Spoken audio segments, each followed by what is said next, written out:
explore the fascinating world of cybersecurity. So let's have a quick look on today's agenda. First, we will discuss about what is cybersecurity, its importance, cyber attacks, prevention, and last but not the least, the conclusion. So let's start with what is cybersecurity.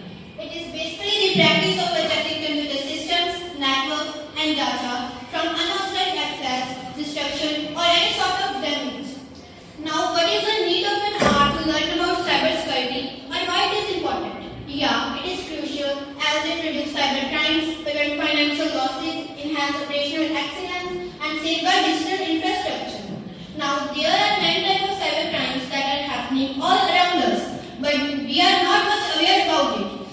Cyber attacks include malware, phishing, ransomware, denial of service, also known as DOS, man-in-the-middle, cryptojacking, SQL injections, and exploits.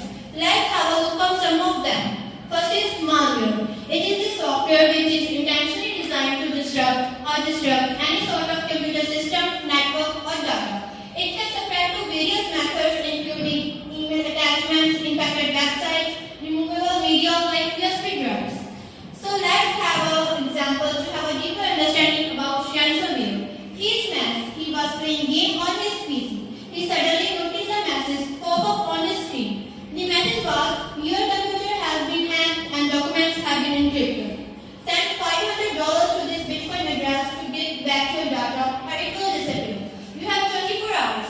The Bitcoin wallet address was also mentioned. He got worried and immediately checked his files. All his files were encrypted. This is basically the case of ransomware. Ransom generally means the act of release of a captive person or seized property. In this case, ransom means that a hacker demands a ransom payment to regain access to the encrypted files or data. Let's come across a new example. She is Mira. She was searching online. She suddenly found the website named shoppingcart.com. She found a discount voucher, but to avail that discount, she has to fill all her details like bank credentials and all. In excitement, she filled all the details genuinely and also shared her one-time password with the hacker. With no time, the hacker got access to her data and bank account, and he dropped all the money from her account. This is basically the case of phishing.